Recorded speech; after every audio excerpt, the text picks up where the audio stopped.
Assalamualaikum warahmatullahi wabarakatuh. Alhamdulillah wassallallahu ala sayyidina Muhammadin wa ala alihi washabihi wasallam amma ba'du. Untuk kali ini insyaallah kita akan membahas berkenaan dengan latihan soal ya tentang proses pernapasan, tentang sistem pernapasan pada manusia. Soal yang pertama, proses pernapasan yang terjadi pada organ tersebut. Nah, ini ada gambar organ di sini ya. Ini namanya alveolus ya. Namanya adalah alveolus.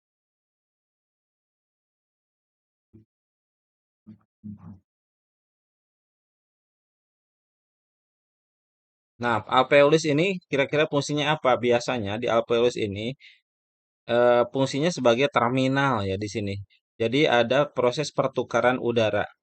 Nah, kita lihat di sini kira-kira mengikat kotoran yang ikut masuk bersama udara dengan cara menghasilkan lendir ini biasanya di rongga hidung ya. Kalau ini di rongga hidung. Jadi kita tidak memilihnya. Proses mengikat oksigen dan mengeluarkan karbon dioksida. Artinya di sini ada pertukaran antara oksigen dengan karbon dioksida. Menyaring udara dan debu oleh silia. Ini biasanya di trakea, bukan di alveolus. Kemudian penyesuaian suhu dan kelembaban ini juga biasanya di rongga hidung ya. Jadi enggak ya. Jadi yang kita pilih itu adalah yang B. Selanjutnya, nah ini perhatikan di sini ada gambar. Ini sebetulnya balon udara ya. Jadi ini adalah balon.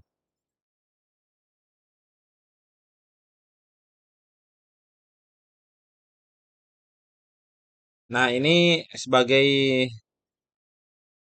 miniatur aja ya, miniatur dari sistem pernapasan. Nah, berdasarkan percobaan tersebut, proses yang terjadi pada balon itu adalah ini ketika ditekan bagian bawah, ya, ketika ditarik, mohon maaf. Jadi ini ditarik, ya, ini ditarik, ya.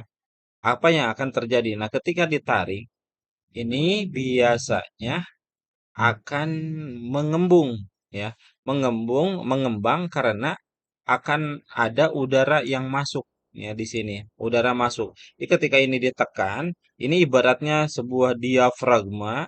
Ketika ditekan, ketika ditarik ya, ketika ditarik, maka udara itu akan masuk mengisi ruang-ruang yang ada di balon udara sehingga balon udara akan terisi dan mengembang ya. Oke, selanjutnya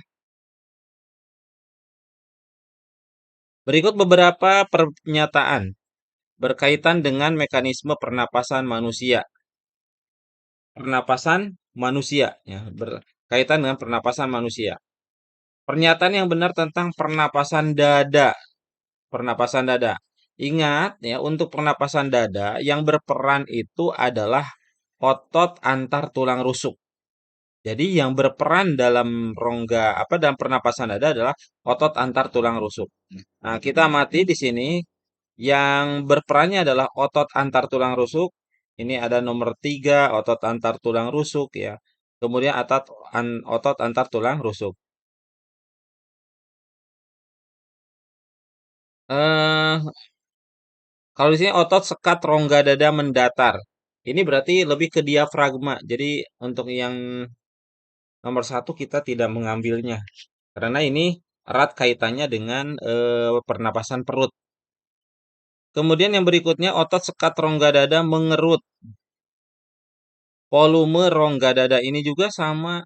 Ini diafragma. Jadi kalau rongga dada, kalau pernapasan dada sekali lagi yang berperan itu adalah otot antar tulang rusuk. Tadi antara 3 dan 4. Tapi tetap kita perhatikan juga ya di sini. Otot antar tulang rusuk naik. Rumusnya gini aja. KKM ya. KKM. Otot antar tulang rusuk berkontraksi. Kalau berkontraksi itu berarti naik. Kemudian volume. Volume rongga dada membesar. Di sini tekanan itu kecil. Ini tekanan kecil. Dan kebalikan dari tekanan itu adalah volume. Ya, berarti volumenya menjadi besar. Tekanan udara turun atau kecil, ya udara masuk. Berarti tepat ya, yang nomor 3 betul. Kemudian otot antar tulang rusuk mengendor. Nah, ini eh respirasi. Berarti rumusnya Rebecca.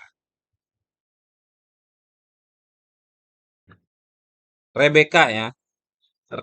Relaksasi, tekanan besar, lawan tekanan adalah volume ya. Kemudian udara keluar.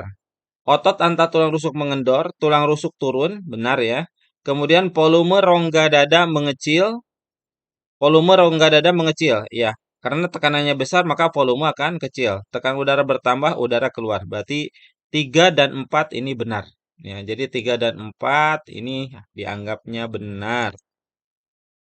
Selanjutnya, perhatikan gambar. Ini mengarahnya kemana ini? Ini mengarahnya ke trakea. Ini trakea ya. Jadi trakea. Jadi X ini adalah trakea.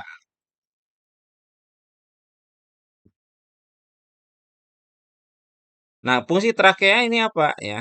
Kita alamat di sini terdapat lendir, tidak ya? Tidak terdapat lendir, terdapat kelenjar yang dapat menjaga kondisi udara tetap lembab, tidak juga tersusun atas jaringan epitel sehingga dapat memaksimalkan penyerapan. Enggak juga. Terdapat rambut halus. Ya, oke. Di sini tersusunnya epitel, epitel selapis ya.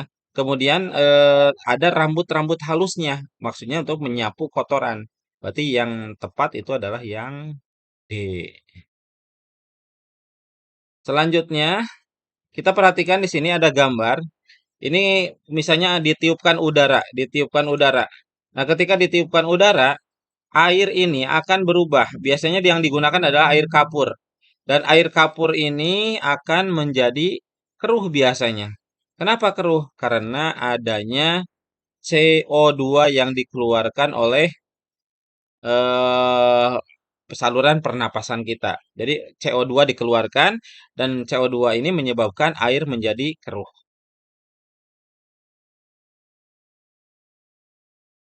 Selanjutnya, gejala kekurangan O2.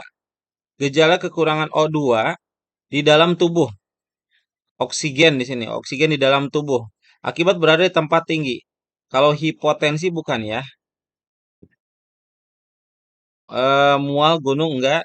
Jadi jawabannya adalah hipoksia.